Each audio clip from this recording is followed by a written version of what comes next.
Selamat mengikuti webinar. Terima kasih banyak Bapak Dokter atas sambutannya. Seperti yang tadi sudah dibahas itu oleh Dokter Dokter, jadi memang tema webinar siang ini sangat menarik, yaitu low back pain dan mixed pain-nya juga. Karena kita lihat juga sekarang ini mungkin para sebuah yang praktek juga sering melakukan pasien low back pain, bahkan mungkin bukan hanya lanjut usia, tapi bahkan dari usia yang menjadi berapa meningkat. Culture bekerja sekarang banyak yang menjadi risiko untuk menjadi ada di itu. Silahkan menyaksikan webinar ini sampai akhir, dan jangan lupa juga bahwa webinar ini merupakan webinar BSKP, jadi nanti dapat dikerjakan prosesnya di akhir acara, dan proses akan tersedia di tombol di kanan bawah layar atau di link di kolom komentar. Jawab juga bila memiliki pertanyaan untuk prosesi webinar tersebut, silahkan dituliskan di kolom komentar, dan nanti akan kita bahas di sesi diskusi setelah presentasi dari webinar. Nah, tadi sesi Dokter Ika juga tidak menyambut, saya juga minta izin untuk menyambut sekali lagi kehadiran narasumber kita yang sudah menyediakan waktu di siang hari yang berbeda dengan mereka.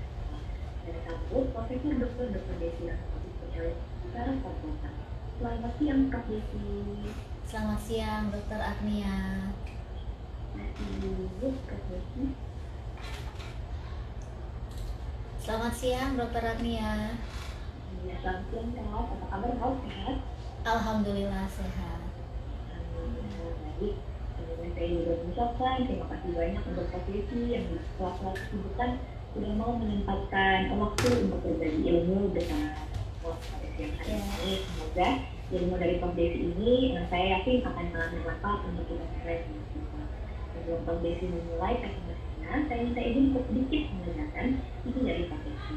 Profesor Dr. Desi Rahmawati, spesialis saraf fakultas, menyelesaikan bidang dokter umum kedokteran Universitas Syafra tahun 2000 dan kemudian mengadakan dokter spesialis anatomi di Fakultas Kedokteran Indonesia tahun 2005. Kemudian beliau mendapatkan gelar konsultansi dan menjadi kepala 2015, dan juga gelar doktor di Universitas Gadjah Mada pada tahun 2014. Beliau merupakan guru besar neurologi Fakultas Kedokteran Universitas Syafra dan juga ketua pendiri PPDC 2019, juga ketua manajemen Terpadu Rumah Sakit Umum Dr. Deni Abidin, dan juga ketua program teknologi Fakultas Kedokteran Universitas Syafra RI. Beliau juga anggota Indonesia Association for Cybersecurity Technology. Luar biasa sekali, tentunya dari sisi berutang kita selalu profesi akan sangat jelas melakukan komunikasi yang maka itu tanpa menunggu lebih lama lagi, saya silakan Prof. Desi untuk silakan Prof. Terima kasih banyak Dr. Agnia untuk perkenalannya. Saya juga ucapkan terima kasih kepada pihak PNG yang diwakili Dr. Yoska. Jadi pada siang hari ini kita bisa berdiskusi bersama. Ini diskusi ya, sharing, karena mixed pain ini kan sudah banyak kita bahas ya. Kalau nggak salah untuk PNG ini yang kedua kalinya kita membahas tentang mixed pain dengan saya. Dan memang mixed pain ini mungkin kalau istilah anak mudanya nggak pernah matinya buat dibahas gitu, karena pasiennya banyak, diagnosisnya tidak mudah. Jadi kalau bisa dibilang gampang juga tidak, susah juga sebetulnya. Kalau kita punya rule yang jelas, maka insya Allah kita bisa mendiagnosis pasien mixed pain dengan lebih baik. Karena memang kunci dari mixed pain ini adalah diagnosis dan timing pemberian obatnya. Itu yang mungkin menjadi rule yang harus kita perhatikan setiap kita menangani pasien mixed pain. Nah, pada hari ini saya akan membawakan materi dengan judul Low Back Pain as a Part of Mixed Pain. Judulnya bagus sekali karena memang ada dua kelompok besar mixed pain yang biasa saya tangani, yaitu low back pain dan cancer pain. Ya, walaupun mungkin ada OA, tapi mungkin mixed pain ini akan lebih terwakili oleh kedua jenis diagnosis tersebut, yaitu low back pain dan cancer pain. Baiklah, izin Dr. Agnia saya share. Suara saya jelas nggak Dr. Agnia? Jelas. Jelas. Oke. Saya share screen. Tidak Prof. Oke, maaf ini ada. Iya, nggak apa-apa. Sorry. Kenapa jadi mundur? Oke. Oke lah, baiklah, tentang low back pain as a part of mixed pain ini mungkin dengan waktu yang tersedia saya berharap bisa ada konsep umum yang nanti akan bisa digunakan oleh kita semua supaya dalam penanganan mixed pain kedepannya untuk sejawat itu sudah properly, artinya tidak hanya sekedar bisa mendiagnosis tapi juga bisa memilih treatment yang akan digunakan, obat yang digunakan, dan juga yang paling penting adalah tahu kapan obat tersebut harus diberikan. Nah, izinkan saya sebelum masuk ke topik kita pada hari ini, saya akan selalu mengulang tentang definisi nyeri ini. Mengapa demikian? Karena memang tanpa berpijak atau berbasiskan definisi, maka kita akan selalu merasa kok treatment saya tidak optimal ya, kenapa kok pasien saya tidak mendapatkan hasil yang diinginkan, sehingga akan terjadilah treatment atau under treatment dari pasien-pasien dengan nyeri, khususnya chronic pain.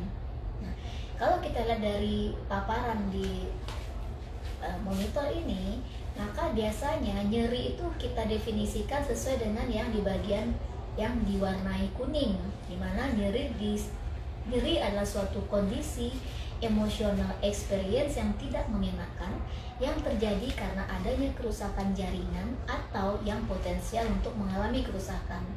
Jadi ini adalah definisi secara umum yang kita pegang tentang nyeri.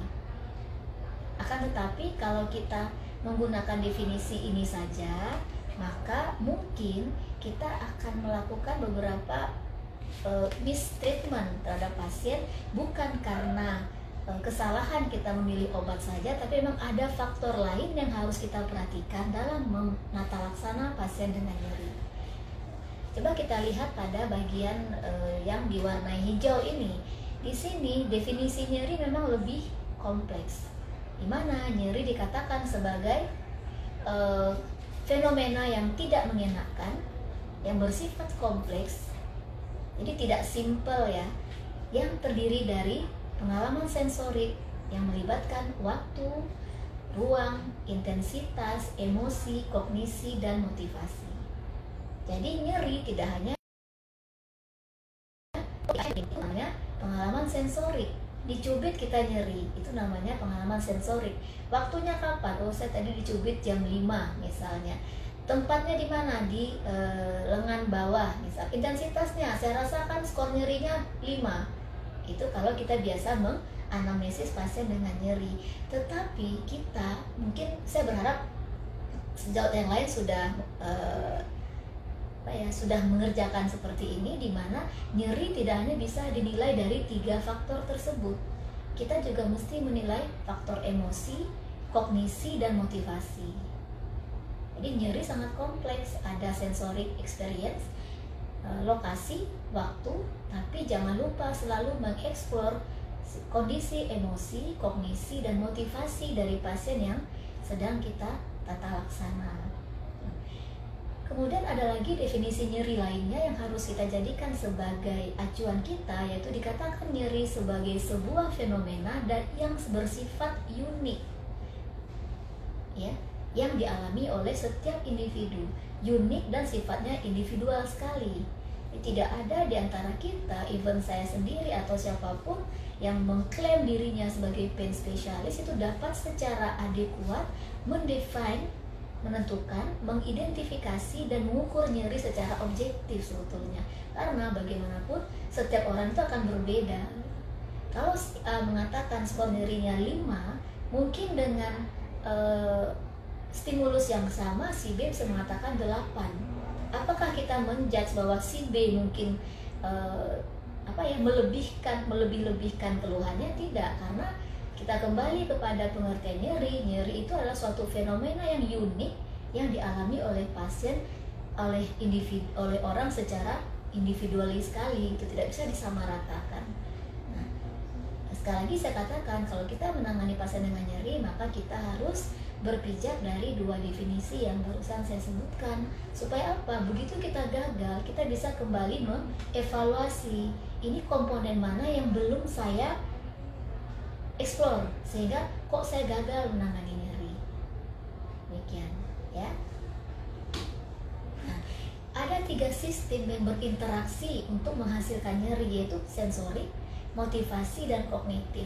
Ini mungkin yang mungkin saya juga sarankan kepada para spesialis neurologi baru ya, masih fresh graduate, maka ini adalah faktor yang selalu harus kita perhatikan jika kita menangani pasien nyeri, yaitu sensorik, motivasional, dan kognitif. Sensorik artinya memang betul-betul bagaimanapun nyeri kan memang pengalaman sensorik ya. Jadi kita bisa tanyakan intensitasnya, kualitasnya, dan waktunya, serta jenis yang dia rasakan gitu. Tapi jangan lupa bahwa nyeri juga dibangun oleh motivasi. Nah, disinilah tugas kita sebagai dokter, ini motivasinya dengan nyerinya benar apa tidak gitu. Misalnya ada pasien datang ke kita dengan LBP, nyeri itu skornya 8. Dokter obati, kasih obat optimal dengan edukasi yang baik, fisioterapi yang baik, dan dia optimal diberikan dosis obatnya dengan pilihan terapi yang benar. Terus dia datang ke kita lagi 10 hari kemudian, skor nyeri jadi 3 atau 4. Nah, mungkin kita mengatakan oke, wah I'm good, saya bisa menurunkan skor nyerinya di atas 50%, karena memang target keberhasilan penanganan nyeri itu bila kita bisa menurunkan skor nyerinya di atas 50%, jadi 8 menjadi 4, kita berhasil. Akan tetapi sebetulnya kalau kita lihat dari prinsip ini bahwa nyeri diproduksi oleh 3 hal bersama-sama, maka itu bukan semata-mata karena keberhasilan kita memberikan treatment kepada pasien, tapi lebih karena pasien tersebut secara mandiri mampu mengelaborasikan antara keluhan sensoriknya dan motivasi serta kognitifnya dengan benar gitu. Jadi motivasinya benar, saya nyeri, saya harus sembuh, kan saya harus kerja, sehingga maka selain diberikan obat, motivasi yang tepat membuat dia jadi lebih cepat penyembuhannya. Dan kognitifnya, bagaimana cara pandangnya terhadap nyeri tersebut gitu. Kalau dia menganggap oke, I have a pain, saya punya nyeri, diobati saya akan bagus, saya nggak bakalan meninggal, saya nggak bakalan lumpuh, saya nggak bakalan mengalami hal-hal yang lebih lebih berat daripada ini, maka pandangannya benar tentang nyerinya. Sehingga dengan sendirinya sensorik yang kita atasi dengan obat-obatan dan edukasi dan fisioterapi tadi, itu dengan adanya interaksi dari ketiga komponen tersebut, maka kita dapatkan hasil yang sangat optimal. Pasien mendapatkan pain relief yang kita targetkan. Ini kembali ke sini, jangan kalau kita gagal nih, Prof, saya obatnya sudah bagus banget, Prof, kok pasiennya masih sakit? Nah, dokter mungkin harus mengevaluasi ulang tentang 2 komponen yang lain, itu motivasi dan kognitif. Mungkin nanti karena waktu kita singkat, dokter bisa memahami sendiri tentang konsep yang kita bahas barusan. Nah, dalam menangani pasien nyeri, maka yang paling sulit untuk kita tangani itu adalah bagaimana kita mengidentifikasi nyerinya dan juga mekanisme yang mendasarinya. Dan jangan lupa ya, sering kita jumpai satu pasien dengan pasien lain itu tidak sama hasil yang didapatkan. Kembali ke definisi tadi, itu sebuah fenomena yang sangat unik yang dialami secara individual sekali. Dan yang kedua, biasanya yang sering pasien dengan chronic pain, kita bicara chronic pain memang di sini ya, itu memiliki atau mengalami lebih dari satu jenis mekanisme nyeri. Inilah peran kita sebagai dokter untuk mencari tahu ini sebetulnya pasien ini jenis nyerinya apa, mekanisme yang mendasarinya apa, baru kita bisa memberikan treatment yang benar. Ini assessmentnya jangan lupa ya, sama mungkin dokter sudah pernah kerjakan selalu seperti ini. Nah, kita masuk kepada jenis-jenis nyeri. Nyeri biasanya kita mengenal ada nociceptive pain, ada neuropathic pain. Akan tetapi sekitar tahun 2018-2019 itu muncul lagi term yang baru yang diakui oleh IASP, yaitu nociplastic pain. Nah, nociplastic mungkin agak sedikit saya bahas, kalau yang lain mungkin saya yakin sekali sejawat teman biologi itu sudah sangat familiar. untuk apa yang dimaksud dengan nociceptive dan neuropathic pain. Akan tetapi untuk nociplastic pain itu sebetulnya secara umum adalah adanya keluhan nyeri yang terjadi karena perubahan nocicepsi yang kalau kita explore, kita tidak menemukan adanya jaringan yang mengalami kerusakan. Akan tetapi nociceptornya teraktivasi, ya kan, sehingga terjadilah nyeri. Tidak ada kerusakan jaringan, ya. Kalau nociceptive jelas ada jaringan yang rusak kecuali saraf. Neuropatik ada kerusakan jaringan saraf, tapi nociplastik tidak ada.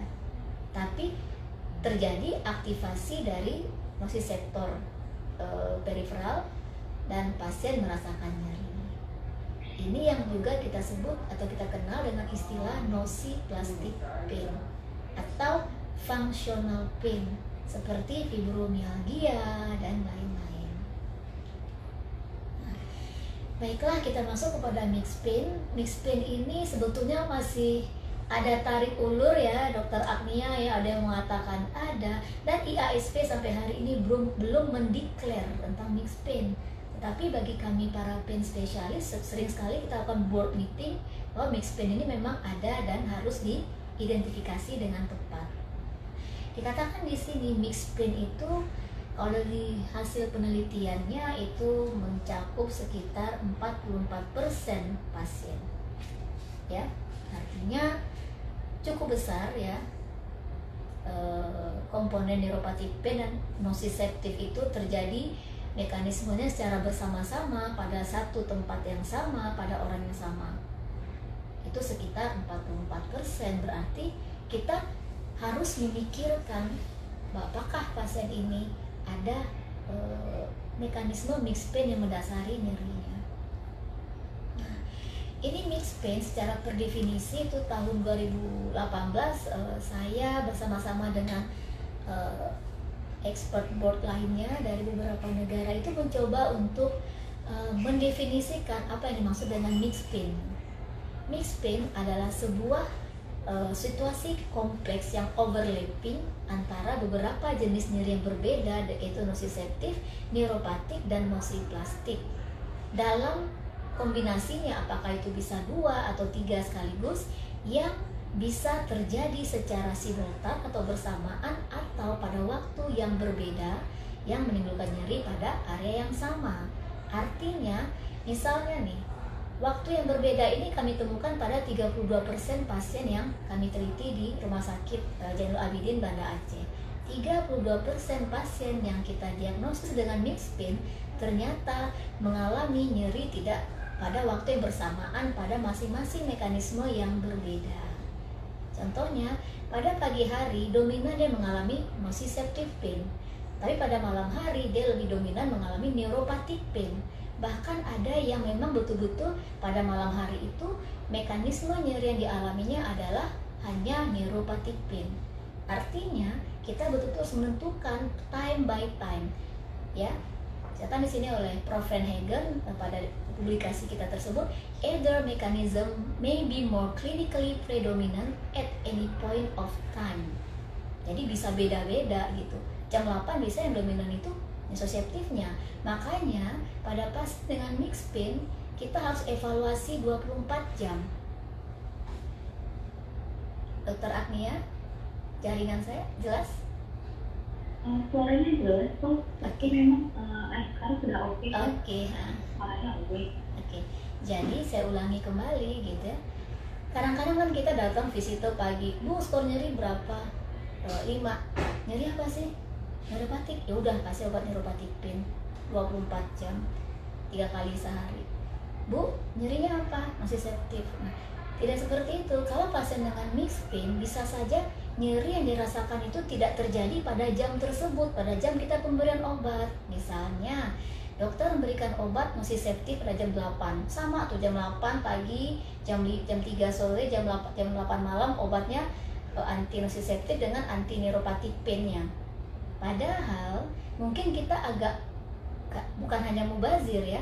Ternyata pada jam itu tidak ada nyeri neuropatiknya. Jadi untuk apa kita berikan anti neuropathic pain, walaupun memang obat anti neuropathic pain itu memang butuh diberikan jangka panjang untuk mencapai terjadinya channelopathy sehingga neuropathic pain-nya teratasi dengan baik. Tapi bagaimana kalau nociceptive pain-nya tidak ada, kita kasih obat anti nociceptive pain seperti natrium diclofenac, padahal tidak ada pada jam tersebut nociceptive pain-nya. Atau yang kasihannya justru pada jam 8 kita kasih diclofenac, pada jam 3 kita nggak ngasih, padahal ada nyeri nociceptive pada saat itu, maka pasien akan menderita gitu. Sudahlah kita rawat, tapi obatnya diberikan tidak pada saat yang tepat, sehingga pada jam yang harusnya dia mendapatkan anti nociceptive pain malah dia tidak mendapatkannya. Itu konsep pertama dari mixed pain, bahwa bisa terjadi secara simultan, dokter bisa kasih obatnya 3 kali sehari, emang jamnya benar, atau terjadi pada waktu yang tidak bersamaan. Dalam 24 jam kita harus evaluasi pasien untuk menentukan bagaimana formula pemberian obat pada pasien, khususnya masalah waktu pemberian. Ya. Nah, ini adalah publikasi kita waktu itu ya. Nah, baiklah, ini mungkin penjelasan sedikit tentang mixed pain ya. Ada nociceptive, ada neuropathic, dan ada nociplastic ya. Contohnya kasus-kasus mixed pain itu cancer pain ya, low back pain, osteoarthritis pain, post surgical pain kalau itu mengenai saraf, dan nyeri yang terjadi di primary care atau pada orthopedic setting. Tapi kuncinya sebetulnya kita tetap harus mendiagnosis apakah pasien ada mixed pain atau tidak. Nah, dari diagram ini sebetulnya sudah cukup jelas diberikan contoh ya, mana yang termasuk dalam nociplastic pain ya. Ada fibromyalgia, ada irritable bowel syndrome, ada chronic fatigue syndrome ya. Yang mana katakan neuropathic pain sudah jelas ada sciatica ya, ada post-stroke pain yang sifatnya sentral, yang nociceptive juga. Nah, tetapi mixed pain ini tetap bisa terjadi pada ke-6 kasus-kasus mixed pain yang paling banyak ini. Ya, ini adalah patofisiologi low back pain yang mungkin kita bahas sedikit karena ada hubungannya dengan mixed pain-nya. Ya. Di sini kita tahu bahwa low back pain yang sifatnya kronik itu memiliki multiple pain generator, multiple mekanisme karena sudah kronik. Jadi dia bisa melibatkan struktur jaringan tulang, diskus, saraf, otot, dan ligamen. Begitu ada nyeri yang bersifat kronik, maka ingatlah tidak mungkin hanya ada satu pain generator. Itu bisa ada beberapa pain generator karena memang yang terlibat secara langsung atau yang terlibat secara tidak langsung karena adanya imbalan postur pada pasien dengan kronik LBP. Orang berjalan miring pasti akan melibatkan ligamen dan otot. Orang duduk caranya salah karena dia harus duduk dengan cara yang mengurangi nyerinya, pasti akan ada keterlibatan persendian, kemudian ligamen dan otot. Jadi akan ada multi pain generator, termasuk sarafnya ataupun jaringan lainnya. Nah, di sini Prof. Frenhagen melanjutkan penelitian kami tersebut dengan publikasi berikutnya dengan judul When to Consider Mixed Pain, the Right Question Can Make a Difference. Jadi cara kita bertanya kepada pasien itu juga akan sangat menentukan. Dan mungkin untuk kita orang Indonesia ini menjadi hal yang sangat prinsip karena kita tahu tingkat pendidikan masyarakat kita. Kalau dokter bertanyanya pakai bahasa yang ketinggian, pasiennya bingung gitu ya, atau mungkin terlalu general menggambarkannya, pasien juga akhirnya akan memberikan informasi yang sifatnya juga general atau kurang spesifik. Di sini kita lihat ya, dokter nanti bisa mencari literaturnya ya. Ada beberapa pertanyaan ditanyakan kepada pasien, sehingga muncullah nanti apa hasilnya. Kalau pasiennya itu seperti nomor 1 ya, where exactly do you feel your pain? Kamu bisa gambarkan nggak area nyeri kamu?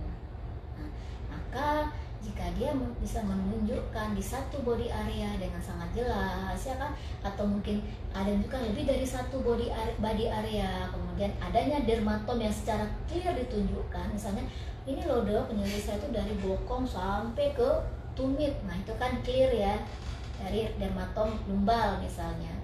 Maka dan dirasakan bahwa low back pain-nya atau back pain-nya itu lebih nyeri daripada leg pain-nya gitu. Leg pain itu mewakili ke neuropatik pain-nya. Nah, di mana kemudian akan muncul juga simptom lain, yaitu adanya lumbar radiculopathy dengan electric shock. Maka dengan kondisi seperti ini kita sugestif pasien dengan mixed pain. Tapi menurut saya ini agak membingungkan dokter Agnia, ya dokternya harus pasang chart ini di depan gitu, tapi lama-lama mungkin akan terbiasa gitu ya, lama-lama mungkin akan terbiasa. Nah, kita ya, kami mungkin saya punya mungkin sebuah mimpi ya, mimpi untuk yang memang sedang kita kerjakan untuk itu, dimana kita membuat sebuah kuesioner mixed pain yang ya kita berharap mungkin bisa lebih diakomodir oleh masyarakat Indonesia dan juga oleh para dokter dan cepat dikerjakan. Mungkin sebelum adanya jadi tervalidasi kuesioner tersebut, maka selama ini beginilah cara kami mendiagnosis mixed pain. Pasien masuk, periksa pain detect. Wah, ini pain detect-nya di bawah 12 misalnya. Nah, maka ini dikatakan unlikely neuropathic pain, tapi bukan berarti kita anggap ini pasti nociceptive pain. Kita akan evaluasi 24 jam ke depan. Setiap pasien merasakan nyeri yang tertinggi, kita akan periksa lagi pain detect-nya. Gitu. Nanti akan kelihatan, wah ternyata pada jam 8 pain detect-nya 23, berarti nyerinya itu adalah nyeri neuropatik. Sedangkan yang tadi di awal kita periksa adalah nyeri nociceptive pada hari yang sama. Atau kita temukan mungkin pain detect itu positif, belum tentu dia dengan neuropathic pain saja. Kita akan evaluasi 24 jam, kemudian tentukan jenis nyerinya pada saat skor pain detect-nya itu pada saat intensitas yang tertinggi yang dirasakan, dan kita tentukan jenis nyerinya menggunakan pain detect. Kemudian kita berikan obat sesuai timely basis sesuai dengan kapan keluhan nyeri yang dominan, dan kita evaluasi kembali 24 jam ke depan, baru kita bisa menentukan bahwa formula terapi yang kita berikan adalah seperti ini. Itu yang kami kerjakan selama ini. Nah, ini adalah kuesioner pain detect yang kita kerjakan, ya sudah divalidasi juga ya. Oke. Nah, 0-12 nociceptive, 19 sampai 38 neuropatik, dan diantara itu ambigu. Tapi saya mohon maaf kurang setuju kalau angka 13 sampai dengan 18 dikatakan mixed pain. Bukan. Ambigu artinya memang sulit untuk diidentifikasi. Jadi kalau saya, mixed pain bukan berarti angkanya 13 sampai 18, tidak. Mixed pain itu beda banget soalnya. Nanti akan saya jelaskan bagaimana. Nah, inilah kuesioner yang dicampur yang sedang kita buat ya. Ini masih dalam bentuk draft. Banyak pertanyaannya memang, tapi mudah ditanyakan dan mudah untuk dipahami. Dimana nanti pada akhirnya kita akan mendapatkan hasil seperti ini. Ya.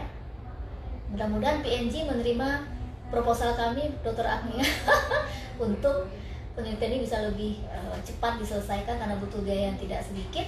Dimana kalau jadi kita akan bikin tuh pasien dengan neuropati perifer, maka nilainya adalah lebih dari 5. Kalau nilai lebih dari 5 untuk pertanyaan nociceptive, maka juga dia memiliki nyeri nociceptive. Kalau dia angkanya menunjukkan lebih dari indikator yang kita buat ini, berarti dia mengalami mixed pain, karena dia bisa, ternyata pasien ini, karena kadang-kadang kalau kita hanya menanyakan pain detect, iya ternyata dia ada neuropathic pain-nya, tapi ternyata dia juga ada nociceptive pain-nya. Jadi ini kuesioner kita tanyakan sekaligus, sehingga kita akan tahu, ternyata pasien punya semua mekanisme nyeri ini, maka kita bisa diagnosis sebagai mixed pain. Nah, kita masuk ke topik yang baru masuk nih Dr. Agnia, waktunya masih cukup nggak ya? Karena baru masuk ke topiknya. Jadi ini adalah jadi ini baru kita bahas tentang mixed pain pada LBP. Sebetulnya mixed pain pada LBP tidak hanya karena herniated disc.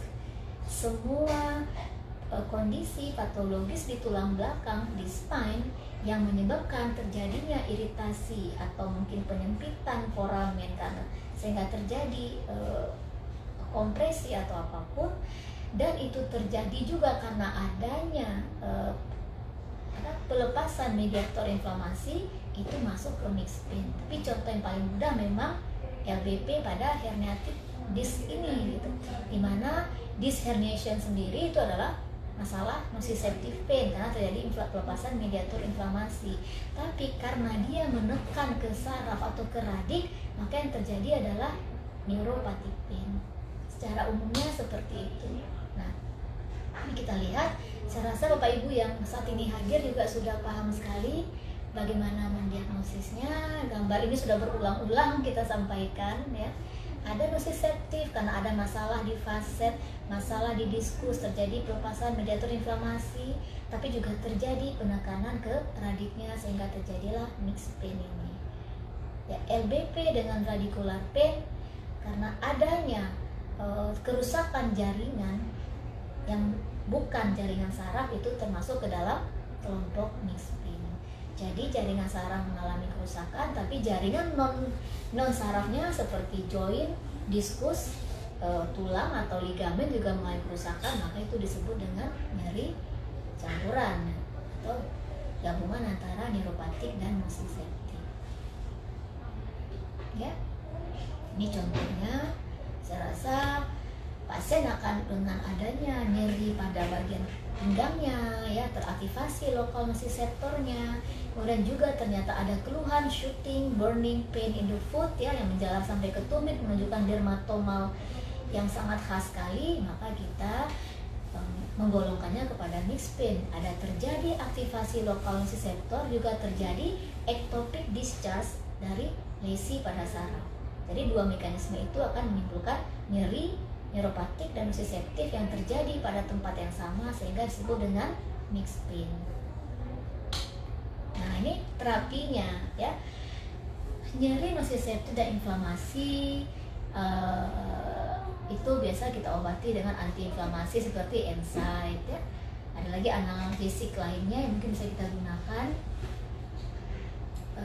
Kemudian nyeri neuropatik yaitu kita obati dengan analgetik adjuvan, ada antikonvulsan, kemudian ada antikonvulsan, ada antidepresan, dan juga ditemukan dari studi literatur tentang vitamin B kompleks sendiri memiliki efek analgesik ini. Cuma memang belum terlalu populer saat ini dan sudah menjadi pertimbangan kita ke depan bahwa memang pemberian vitamin B kompleks ini ada tempatnya pada pasien-pasien dengan nyeri baik itu nociceptive, neuropatik maupun nyeri mixed pain tadi. Oke, ini mungkin tidak perlu kita bahas ya bagaimana kerja diklofenak di tempat pelepasan mediator inflamasi. Kemudian ternyata vitamin B1 juga berperan di sini sebagai analgesiknya, dan juga ada vitamin B6 ya. Ini gambarnya cukup baik sekali saya rasa animasinya ya, dimana ada peran-peran vitamin B1, B6 dan B12 di sini pada masing-masing mekanisme terjadinya nyeri ini. Nah, ini mungkin dibahas sedikit.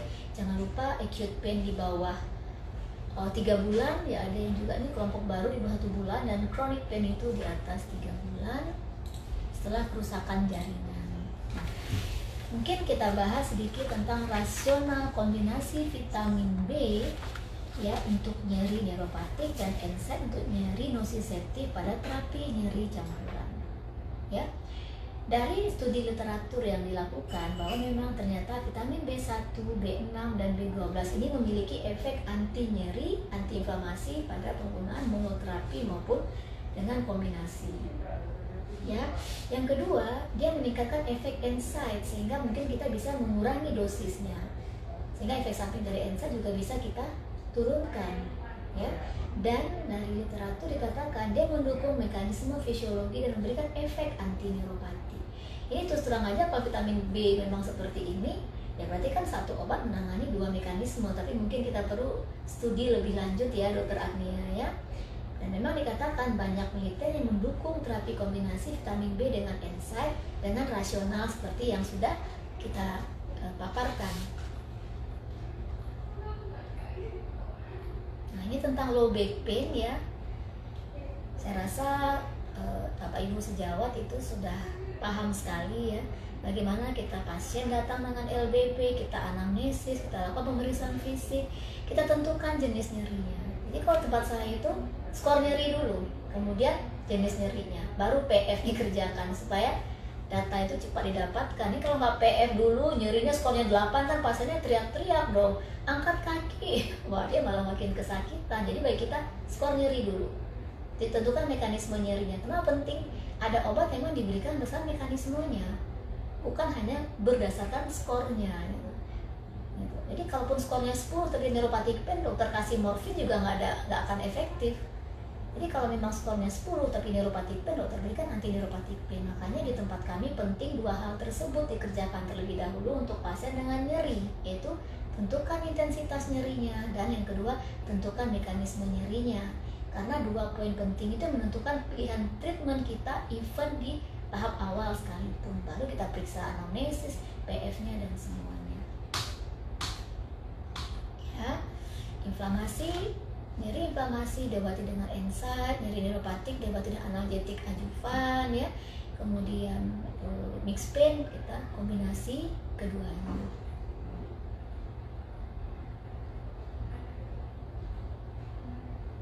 Ya. Nah, ini baik sekali diagram ini. Mungkin kalau yang kiri saya rasa kita semua sudah paham. Dalam kita mengklasifikasikan pasien dengan LBP, jangan lupa tentukan dia punya red flag atau tidak. Ya, red flag itu kan keganasan, infeksi, dan trauma.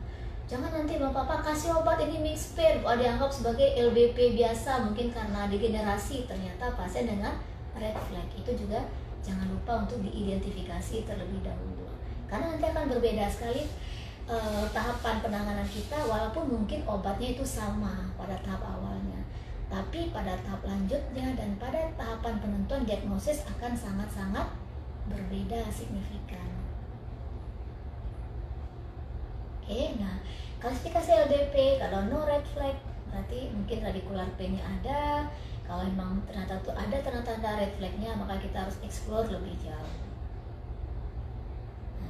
Ini mungkin bisa digunakan secara umum membantu Bapak Ibu sejawat dalam mendiagnosis LBP dengan cepat.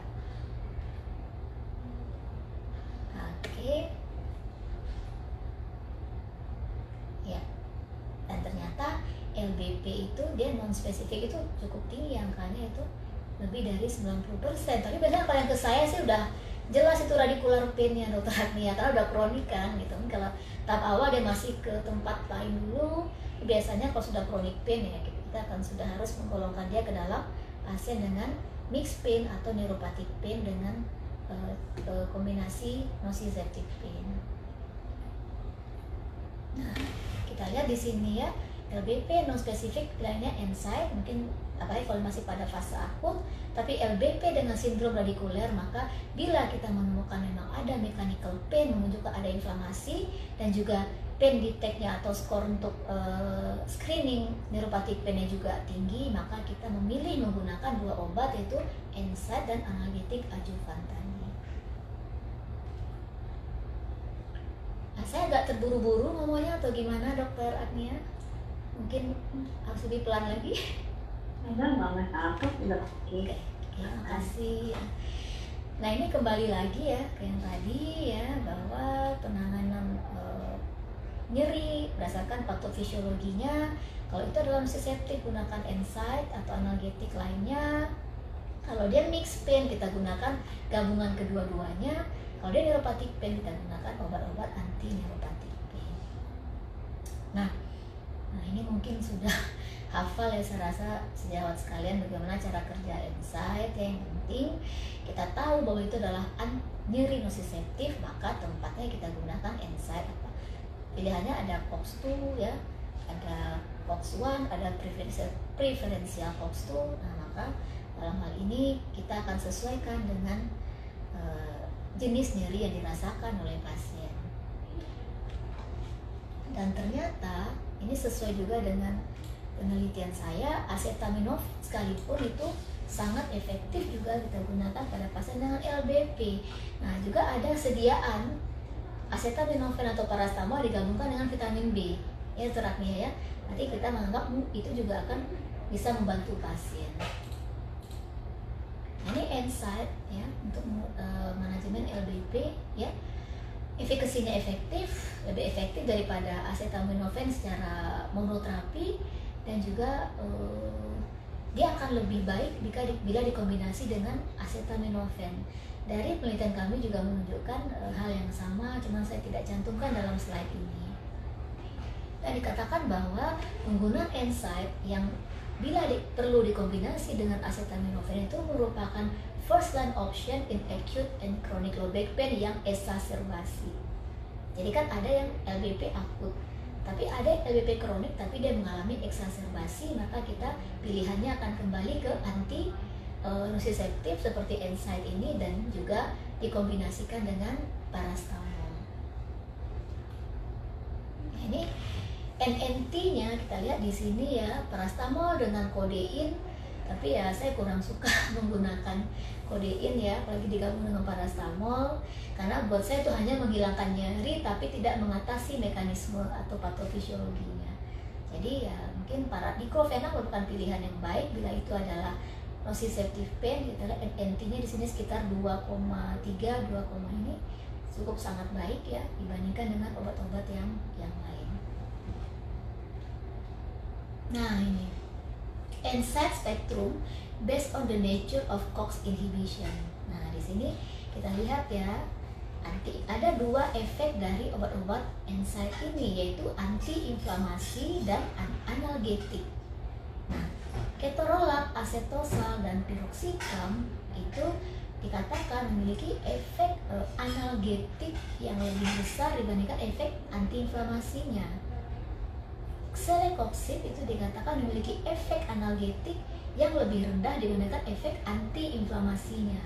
Dan di sini dikatakan bahwa indomethacin, ibuprofen, dan natrium diclofenac itu memiliki efek yang hampir seimbang, baik sebagai antiinflamasi maupun efek analgetiknya. Jadi kalau kita ingin mendapatkan kedua efek itu sekaligus, mungkin pilihannya mungkin ya, maka sebaiknya pilihannya adalah kelompok yang dua ini. Nah, ada penelitian tentang analgetik efek dan neuroprotektif efek pada neurotropik, vitamin neurotropik, vitamin B1, B6, dan B12, di mana dia juga ada memblok natrium channel, dia juga ada meningkatkan serotonin, epinefrin, dan GABA, juga dia memblok sitokain seperti interleukin, TNF alpha, dan juga prostaglandin serta ATP. Jadi memang di sini dikatakan bahwa ada efek efek analgetik pada pemberian vitamin, baik itu untuk mekanisme neuropatik maupun mekanisme nociceptive pain-nya. Ya, ini ada literatur yang menunjukkan bahwa penambahan vitamin B ke diclofenac itu meningkatkan efek analgesiknya. Ya, nah ini antara sumasi dengan sinergism, karena sebetulnya pemberian vitamin B itu efeknya sinergi. Jadi walaupun kita memberikan mungkin diclofenac dosisnya rendah, tapi dengan dikombinasi dengan vitamin B maka efikasinya jadi meningkat tinggi. Beda dengan sumasi A tambah B jadi A tambah B, tapi ya 1 tambah 1 jadi 2 gitu. Tapi karena efek sinergisme 1 tambah 0,5 bisa menjadi 3 efek dari anti nyerinya. Dikatakan secara literatur seperti itu. Nah, ini efek sinergisme dari kombinasi natrium diclofenac dengan vitamin B1, B6, dan B12 yang dikatakan meningkatkan analgesic effect dan reduce side effect dari obat yang kita gunakan, khususnya penggunaan NSAID atau natrium diclofenac dalam hal ini. Nah, ini ada tentang bagaimana tata laksana kombinasi dalam manajemen nyeri ya. Bila monoterapi tidak memuaskan hasilnya, kita boleh menggabungkan dua obat berdasarkan mekanismenya, dan juga kalau bisa dia saling sinergi sehingga meningkatkan efikasi, mengurangi dosis, dan mengurangi efek samping yang bisa muncul. Katakan bahwa kombinasi vitamin B dan diclofenac secara farmakologis memiliki dasar penelitian klinis dan klinis yang memberikan efek analgesik yang lebih baik. Oke, ini efek diclofenac juga dengan vitamin B dalam tata laksana pasien dengan acute pain karena fracture of lower limb. Ya, ini juga sama, ada systematic review membahas tentang penggunaan diclofenac dan B-kompleks sebagai antiinflamasi pada pasien dengan akut LBP dan hasilnya sangat baik ya. Lebih cepat menurunkan nyeri dan base juga